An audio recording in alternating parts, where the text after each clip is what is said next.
ایک عرب عالم ہیں، بڑی خوبصورت تحقیق کی اور خلاصہ بیان کر کے انہوں نے رکھ دیا۔ کہتے ہیں جس عورت کے اندر یہ چار بری صفات ہوں،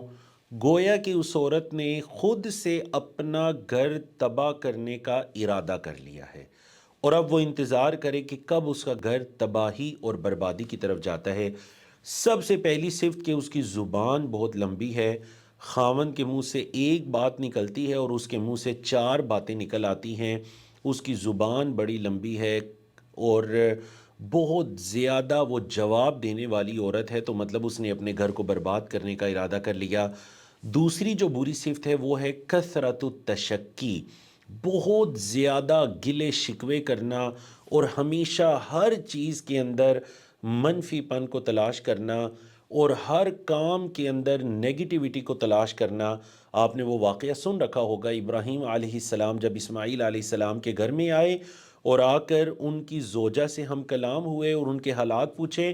تو بیوی نے کہا، جو اسماعیل علیہ السلام کی زوجہ تھیں، کہا کہ ہم بڑے ہی مشکل حالات کے اندر ہیں، بڑی مشکل سے گزارا ہو رہا ہے، کھانے پینے کے لیے کچھ نہیں ہوتا۔ اب وہ ابراہیم علیہ السلام کو نہیں جانتی تھی۔ ابراہیم علیہ السلام کے سامنے فوراً سے شکوے شکایات ساری کھول کر رکھ دیں، تو ابراہیم علیہ السلام نے کہا جب اسماعیل آئے گا تو اسے بتانا کہ ابراہیم آئے تھے، اور اس سے یہ کہنا کہ اپنے گھر کی جو دروازہ ہے اس کی چوکھٹ کو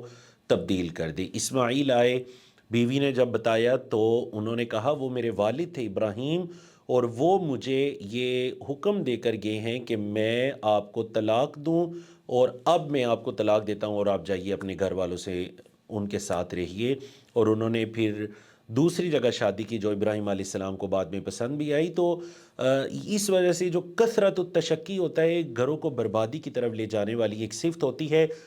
تیسری جو بری صفت ہے وہ ہے نکران العشیر، خاوند کی ہر طرح کی جو بھی وہ کسی طرح کی سٹرگل کر رہے ہیں اس کا انکار کرنا۔ اور یہ وہی ہے جس کے بارے میں نبی کریم صلی اللہ علیہ وسلم نے حدیث کے اندر بھی ارشاد فرمایا تھا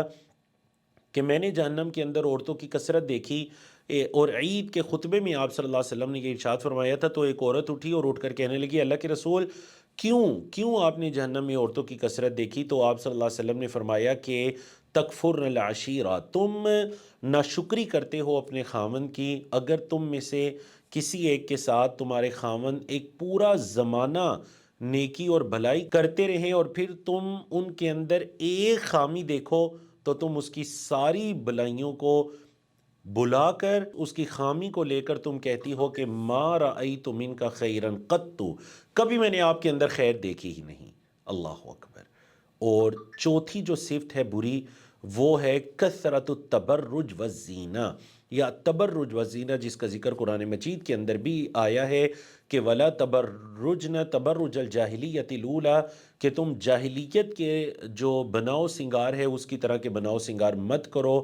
تو اسلامی خواتین کو منع کر دیا گیا ایسے بناؤ سنگار کر کے گھروں سے باہر نکلنا۔ تو جو خواتین کثرت سے گھروں سے باہر نکلنا اور اس کو پسند کرتی ہیں، اور خاوند کے علاوہ دیگر غیر محرموں کے لیے بناؤ سنگار اور اس کو دکھانا، گھروں سے نکلنا، تو یہ چیز بھی عورت کو اس کے گھر کی بربادی کی طرف لے کر جاتا ہے۔ اللہ رب العزت خواتین اسلام کو ان بری صفات سے بچنے کی توفیق عطا کرے۔